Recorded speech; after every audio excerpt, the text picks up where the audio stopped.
L'histoire des 9 royaumes se trouve sur le frêne Yggdrasil. L'univers de la mythologie nordique comprend 9 mondes, tous situés et reliés les uns aux autres par les racines de cet arbre. Entre Asgard et Midgard est relié par l'arbre à feu Bifrost. 1. Niflheim, monde de givre et de brume, c'est la terre la plus sombre et la plus froide des 9 mondes, également la première terre au monde, située au nord de Ginnungagap. Ici se trouve l'ancien puits Fergelmir protégé par le dragon Nidhugg. On dit que Fergelmir est à l'origine des rivières. L'arbre du monde Yggdrasil tire également son eau d'ici. Quelque part sous terre à Niflheim se trouve Helheim, le pays des morts. 2. Muspelheim, terre de feu située à l'extrême sud du monde. Muspelheim regorge de volcans et de lave, abritant des démons du feu et des géants du feu. Ce pays est dirigé par un géant nommé Surt, un ennemi des dieux Asgard. 3. Asgard, la demeure des dieux au milieu du monde, haut dans le ciel, se trouve Asgard, la demeure des dieux. Les dieux mâles s'appelaient Aesir et les déesses féminines Asinjur. Le souverain d'Asgard et chef des dieux est Odin. À l'intérieur des portes d'Asgard se trouve Valhalla. C'est là que les Vikings pensaient qu'ils iraient s'ils sacrifiaient courageusement leur vie sur le champ de bataille. Valhalla était une grande ville avec 540 portes, chacune si grande que 800 guerriers pouvaient y entrer en même temps. Le toit du Valhalla est recouvert de boucliers dorés et les murs sont des lances en bois. Selon la légende, les guerriers vikings mourront sur le champ de bataille après être morts sur le champ de bataille. Arrivés au Valhalla, comment s'est passée leur journée à Valhalla? Chaque matin, les guerriers enfilaient leur armure, prenaient leurs armes et se précipitaient au combat sur les vastes champs d'Asgard. S'ils sont blessés ou même perdent des membres au cours des combats, cela n'a pas d'importance, car quand la nuit tombe, toutes les blessures guérissent normalement. Et quand la nuit tombe, les guerriers retourneront au Valhalla et se joindront à un banquet sans fin. Ils pouvaient manger et boire librement car le cochon géant Saehrimnir, chaque fois qu'un morceau de viande était coupé, reconnectait immédiatement la coupe.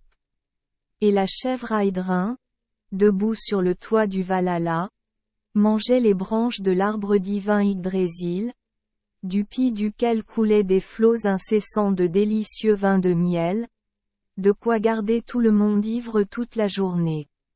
Vanaheim, la demeure des Vanir. Vanaheim est la demeure des Vanir, d'anciens dieux.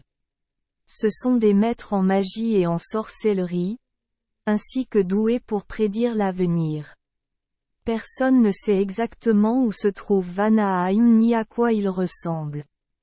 Lorsque la guerre entre les As et les Vanir prit fin, 3 Vanir vinrent vivre à Asgard, Njord et ses 2 enfants Freya et frères. 5. Alfheim, patrie de la race des elfes de lumière. Lightfairy. Alfheim est une terre située juste à côté d'Asgard.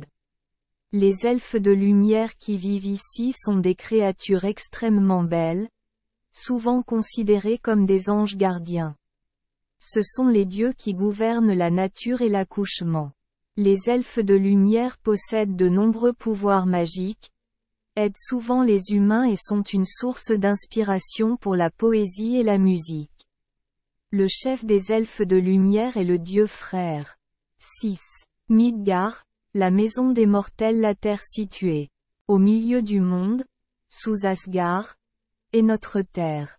Les premiers humains mortels ont été créés à partir de bûches par les 3 dieux Odin, Vili et 5e. Midgard est relié à Asgard par le pont Bifrost et entouré d'un océan géant. Dans cet océan se trouve un serpent de mer, le serpent de Midgard. Le monstre était si énorme que son corps entier pouvait tourner autour de Midgard. 7. Nidavellir, la demeure des nains. Les nains vivent dans des grottes, des rochers et des mines. Redmar est le roi des nains. C'étaient des artisans qualifiés, créant de nombreuses armes puissantes pour les dieux d'Asgard, tels que le marteau de Thor, la lance d'Odin, les anneaux magiques Draupnir et Gungnir. 8. Jotunheim, maison des géants, maison du clan Jotun. Les géants entretiennent une querelle de longue date avec les dieux As, après que les trois frères Odin, Vili et Cinquième ont tué le premier Jotun, Ymir, et utilisé son corps pour créer le monde. Le pays de Jotunheim est principalement constitué de roches et de glace. Parce qu'il ne dispose pas de terres fertiles comme Midgard, les Jotuns vivent principalement de la chasse aux animaux comme source de nourriture. 9. Svartalfheim, la patrie des elfes noirs. Elfes noirs. Les elfes noirs détestent la lumière du soleil. C'est pourquoi ils vivent au plus profond des profondeurs sombres du sous-sol. C'est une espèce redoutable et on dit souvent qu'elle est à l'origine des cauchemars de l'homme. S'ils sont exposés au soleil, ils se transformeront immédiatement en pierre. Merci les enfants des Esperluette Croisillon 39. Avoir écouté des contes de fées au jour Esperluette Croisillon 39. 8. Espérons que les histoires apporteront aux enfants des moments heureux et significatifs.